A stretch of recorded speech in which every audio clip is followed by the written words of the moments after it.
You turn the flashlight on and look through the bottle, because you're going to see stuff.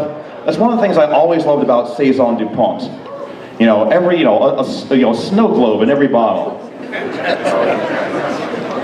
I have pictures on my cell phone of a beer that I took pictures of in Gothenburg with just huge chunks just kind of coming and going.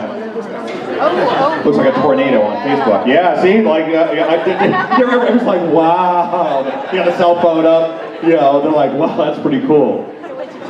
Now remember, if the idea of chunky yeast scares you, you can go to your health food store right now and buy brewer's yeast in tiny little expensive nasty tablets. Or you could have some beer. So brewer's yeast is a great source of vitamins. This is one of the many reasons why why beer was one of the staffs of life. Back in the days when people did not really drink water, and beer was made for year-round. Not only did it not kill you like water sometimes did, but it was actually nutritious. So you have a lot of vitamins here, and here we have a really sort of honey-colored beer. I love the background of the name. The brewery is called Lanjub, and lanjub is a Catalonian word. See, now here comes Rock. He's starting to think about shutting you guys down. I'm gonna ask you to be quieter. So we're gonna tell you some fun stories here. So we didn't want to hear it. Yeah, well, we only gotten to beer 3. Can you imagine what beer 9 is gonna be like?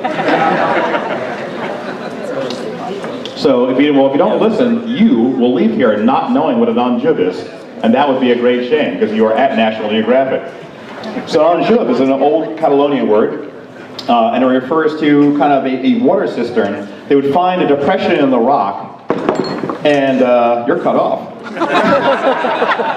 It's pretty early. I thought you were going to make it at least to beer 6. Thankfully, we have enough of this one. And they'd find a natural depression in a rock, someplace where a pool would form, and build over it kind of like a stone hut, like a stone igloo-like structure. And it might be big, it might be small, you might be able to fit a few people in it. It might be just big enough for you to be able to just dunk in there to get some water. But in this part of Spain, they're all over the place, and so they kind of named it after this old structure. One thing I thought was really cool is that one thing they would do in the larger ones is they would take a log and slide part of the log down into the water inside of this thing. And the reason for it was that if an animal came in and lost its footing and fell into the water, they wanted to make sure that it could climb back out so it didn't drown in your drinking water. Thinking ahead, staying alive. So that's a pretty, when you think of something like that, somehow the name Brooklyn Brewery, as much as I like Brooklyn, just not quite as cool as an lanjub. Like I want one on my roof. In this area, however, there was a great flood in 1907, and they named this beer after that flood. And it's a 5.5% pale ale, and it's got a really wonderful character about it. I love the hop aromatic that you have going on. It is, I think, it is not a Belgian yeast, but almost certainly a British ale yeast with a little bit of gentle fruit. But they coax out of it, probably out of a higher temperature fermentation. Certainly smells that way. More character, than you often see, and very dry and very tight in a certain way. A hard mineral edge, which I'm assuming is coming, from some of that local water.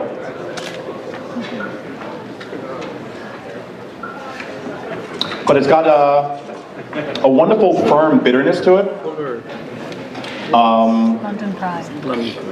And then opens up just afterwards, onto a really nice sustained malt character.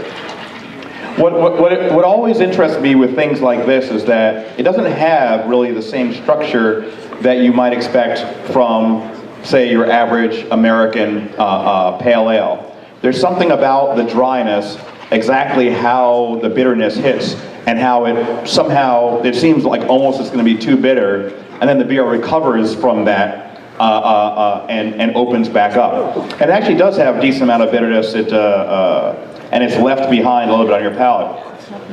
So most of the beer is sold in Catalonia, except for that which is sold by IBU, who brought us this beer.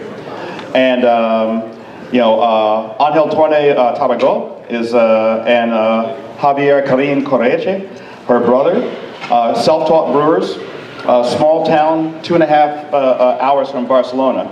Now, Angel wrote a note about their early experiences in brewing, and normally I would never read something to you, but it was so kind of touching, in a way that I figure it really this is the real life. This is the way brewers actually get started. So I'm going to read to you at a little bit of length, but stick with me.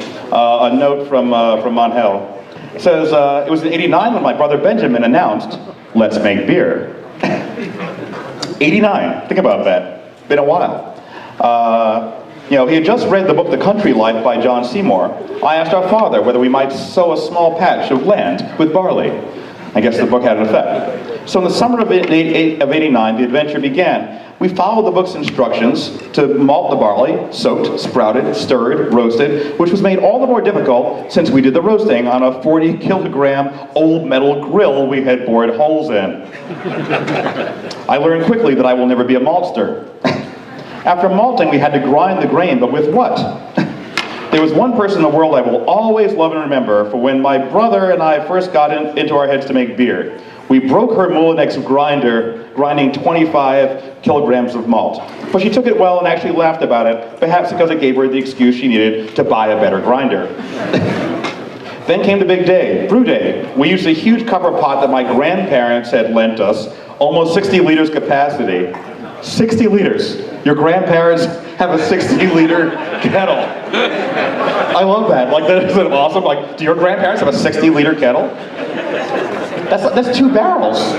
That's 2 barrels of beer, And we followed the brewing instructions from the book. It was summer, so there was no way to cool the wort quickly. We pitched the yeast, baker's yeast, not brewer's yeast, into the wort while it was still quite hot. It did begin to ferment, and after 10 days, we bottled 40 75 centiliter bottles. We let it sit for a couple of weeks, and then we sampled a bottle. You can imagine that we created was anything but beer. It tasted like cold, putrefied chicken broth. Nasty. Some of us have made, you gotta admit, there've been a few people in this room that have made that chicken broth. I have had that chicken broth run into me across some judging tables sometimes. So I know exactly what it is that he's talking about. That ended the illusion my brother and I entertained of becoming brewers, at least for a while. It's important to note that in '89 there was no internet and not much in the way of literature out there in Spain to help us learn the process. But of course one learns a great deal through trial and error. Years later, one of the best days of my life was making the decision to take up the adventure once again with my wife Susanna, who also helped pay for the brewery with her life savings, and her brother Javi, who are now my brewing partners. So in Javi's case, he began brewing after surviving a near fatal car accident in 2005. When he recovered, we started home brewing together with another friend, Albert, and soon we were brewing pretty decent beer. Salute and enjoy life, especially beer. So that's so cool. It's like you got your grandmother's pot. I mean, I didn't find out, until after my grandfather died that he had actually brewed beer during Prohibition, and it's such a great shame because he died in 1980, so it was many years before I even entertained the idea.